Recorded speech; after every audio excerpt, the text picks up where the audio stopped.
नमस्ते बच्चों, कनेक्टेड में आपका स्वागत है। गोपाल की मौसी अपने पूरे परिवार के साथ उसके घर छुट्टियां मनाने अगले दिन आने वाली थी और गोपाल ये सोचकर खुश था कि तरह तरह का खाना बनेगा और सभी बच्चे खूब खेलेंगे। इतने में ही उसकी माँ ने उसे आवाज़ लगाई, गोपाल रात में याद से 2 कटोरी चने भिगो देना। क्योंकि माँ को बुआ के घर जाना था और सुबह वापस आना था, तो गोपाल ने रात में चने भिगोते हुए सोचा कि उसकी माँ ने बस 2 कटोरी चने ही कहा है, वह भी 8 लोगों के लिए। उसे लगा ये बहुत कम पड़ जाएंगे, इसलिए उसने 4 कटोरी चने भिगो दिए। सुबह जब माँ वापस आई तो गोपाल को बुलाया और उन्होंने कहा कि गोपाल ने इतने सारे चने क्यों भिगो दिए। चने बर्तन से बाहर आ गए थे, जिसे देखकर गोपाल सोच में पड़ गया कि ये कैसे हो गया। माँ ने कहा चलो अच्छा ही किया कि उसने इतने चने भिगो दिए। माँ ने कहा कि उसमें से आधे अंकुरित चने उसकी बुआ को भिजवा देंगे, जिन्हें डॉक्टर ने अंकुरित खाना खाने की सलाह दी है। माँ ने अंकुरित करने के लिए चनों को एक गीले कपड़े में लपेट कर टांग दिया।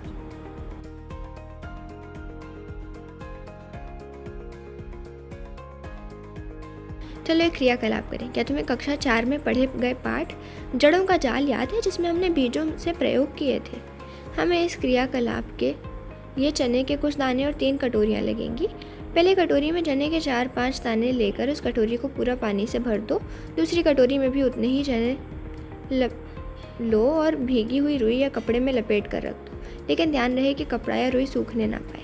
तीसरी कटोरी में केवल चने ही रखो और तीनों कटोरियों को ढक दो। नीचे चित्र में दिखाई गई सारणी में अपने बदलाव लिखो जो तुमने चने में देखे।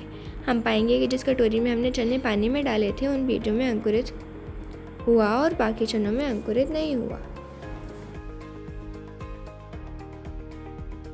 एक गमला या चौड़े मुंह वाला डिब्बा लो, जिसके नीचे एक छोटा सा छेद करके मिट्टी भरो। किसी एक किस्म के 4-5 बीज मिट्टी में दबा दो। अपनी कक्षा के सभी बच्चों को देखो कि वे अलग अलग किस्म के बीज बोएंगे, जैसे सरसों, मेथी दाना, तिल, धनिया, और नीचे दर्शाए गए चित्र के अनुसार उस सारणी को भरो। पौधों की लंबाई नापने के लिए पहले उसे धागे से नाप कर फिर उस धागे को स्केल पर नाप लो। इस क्रियाकलाप से निम्न प्रश्नों के उत्तर पता करो।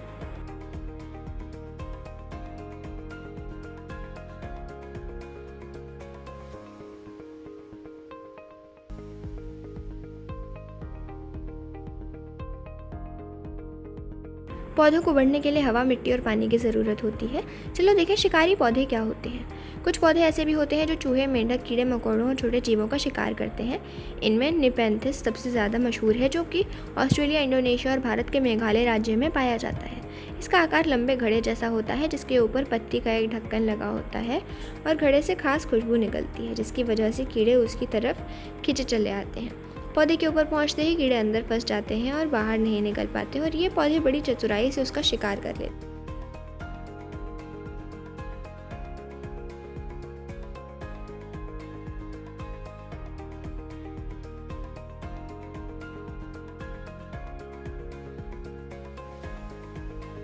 चलो बीजों के साथ एक और क्रियाकलाप करें। तरह तरह के बीज अपनी कक्षा के साथियों के साथ मिलकर इकट्ठे करो और बीजों को ध्यान से देखो कि उनके रंग, आकार, गोल या चपटा, ऊपरी सतह खुरदरी या मुलायम कैसी है। इन सभी चीज़ों के आधार पर एक तालिका बनाओ, जैसा नीचे चित्र में दिखाया गया है।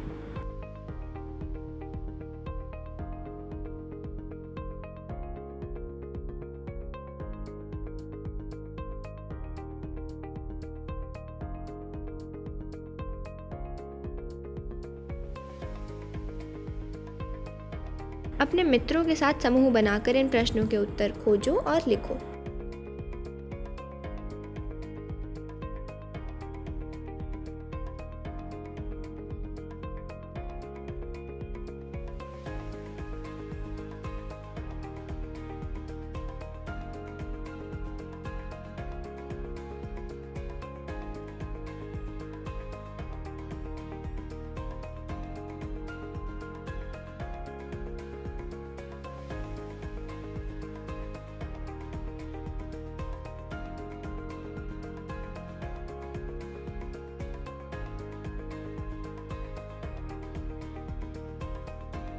घुमक्कड़ बीज।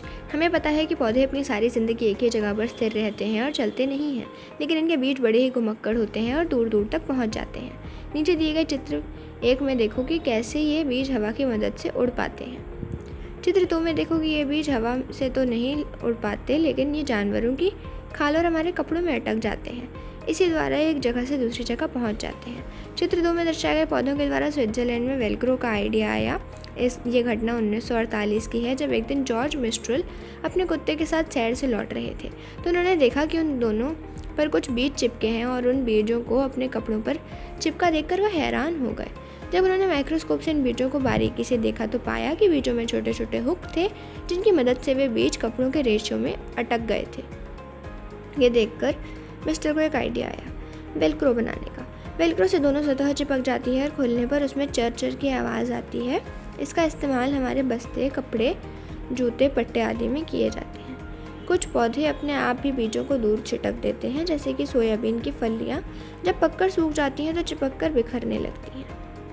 कई पौधे जानवरों के द्वारा, चिड़ियों के द्वारा और जल के द्वारा अपने बीजों को दूर भेजते हैं, जैसा कि हम नीचे चित्र में देख सकते हैं। चलो देखें कि कौन से बीज कहाँ से आए हैं। बीजों का यहाँ से वहाँ पहुँचना इंसान भी सहायक है।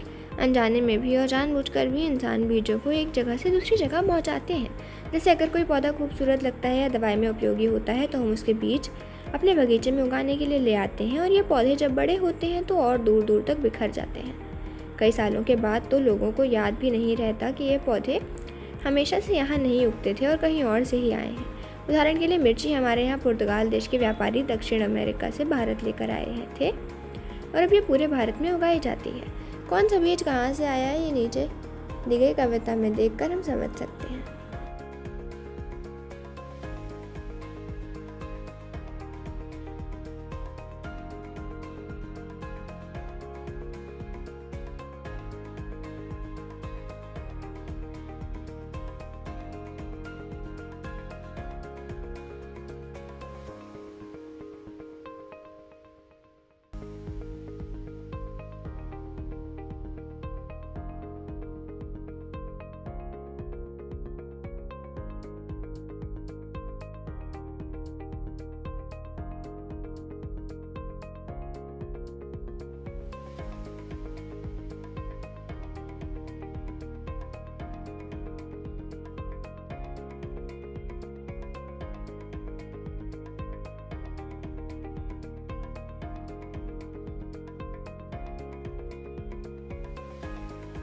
निम्नलिखित प्रश्नों के उत्तर दीजिए।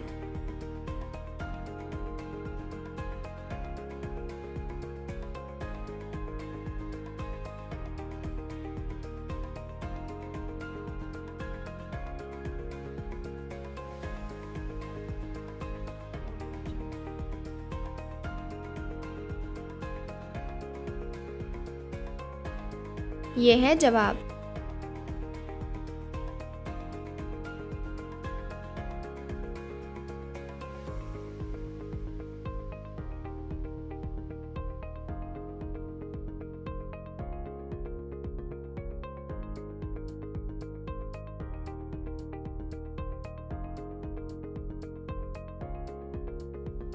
तो बच्चों, ये था आज का पाठ।